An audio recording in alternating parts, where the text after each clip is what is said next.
ರಕ್ಕಸನ ಆತಂಕ ಕಾಡ್ತಾ ಇದೆ. 67 ಮಂದಿಗೆ ಮೆದುಳು ತಿನ್ನುವ ಅಮೀಬಾ ಸೋಂಕು 7 ತಿಂಗಳಲ್ಲಿ 17 ಮಂದಿಯನ್ನ ಬಲಿ ತೆಗೆದುಕೊಂಡಿದೆ.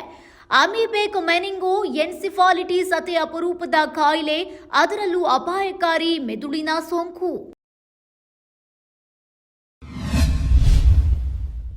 ಈ ಬಾರಿಯ ಮೈಸೂರು ದಸರಾ ಉದ್ಘಾಟಕರಾಗಿ ರಾಜ್ಯ ಸರ್ಕಾರ ಲೇಖಕಿ ಬಾನು ಮುಸ್ತಾಕ್ ಅವರನ್ನ ಆಹ್ವಾನಿಸಿದೆ. ಇದನ್ನು ಪ್ರಶ್ನಿಸಿ ಮೈಸೂರು ಮಾಜಿ ಸಂಸದ ಪ್ರತಾಪ್ ಸಿಂಹ ಸೇರಿ 3 ಸಲ್ಲಿಸಿದ್ದ ಅರ್ಜಿಗಳನ್ನು ಹೈಕೋರ್ಟ್ ವಜಾಗೊಳಿಸಿದೆ.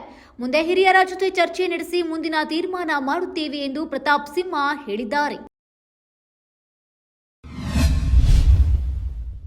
ಮಹಡಿಯಿಂದ ಆಯ ತಪ್ಪಿ ಬಿದ್ದು ಮಗಳು ಜೀವ ಬಿಟ್ಟಿದ್ದಾಳೆ ಎಂದು ಕುಟುಂಬಸ್ಥರು ಅಂದುಕೊಂಡಿದ್ರು. ಮನೆಯ ಎದುರಿನ ಸಿಸಿಟಿವಿ ದೃಶ್ಯ ನೋಡಿದ ಬಳಿಕ ಮಲತಾಯಿಯ ಹೀನ ಕೃತ್ಯ ಬೆಳಕಿಗೆ. ಬೀದರ್ ನಗರದ ಆದರ್ಶ ಕಾಲೋನಿಯಲ್ಲಿ ಘಟನೆ. ಶನಾವಿ ಮೃತ ಬಾಲಕಿ. ತಾಯಿ ಕಾಯಿಲೆಗೆ ತುತ್ತಾಗಿ ಕಳೆದ ವರ್ಷ ಸಾವನ್ನಪ್ಪಿದ್ರು. ತಂದೆ ಸಿದ್ಧಾಂತ ರಾಧಾ ಜೊತೆಗೆ 2ನೇ ವಿವಾಹವಾಗಿದ್ರು. ಪುಟ್ಟ ಮಗಳನ್ನ ಮಹಡಿಯಿಂದ ನೂಕಿ ಕೊಂದ ಕೆಟ್ಟ ತಾಯಿ. ಇದೇ ಸೆಪ್ಟೆಂಬರ್ 28ರಿಂದ ದೊಡ್ಡ ಮನೆ ಆಟ ಶುರುವಾಗಿದೆ. ಪ್ರತಿ ಸೀಸನ್ಗೂ ಆಯಾ ಕಾನ್ಸೆಪ್ಟ್ ಮೇಲೆ ಪ್ರೊಮೋ ಶೂಟ್ ಮಾಡೋದು ವಾಡಿಕೆ. ಈ ಬಾರಿಯ ಪ್ರೊಮೋಗೆ ಸದ್ಯ ಟ್ರೆಂಡಿಂಗ್ ನಲ್ಲಿರುವ AI ಟಚ್ ನೀಡಲಾಗಿದೆ. ಈ ಮೂಲಕ ವೀಕ್ಷಕರಿಗೆ ಅನಿರೀಕ್ಷಿತ ಸರ್ಪ್ರೈಸ್ ಸಿಕ್ಕಿದೆ.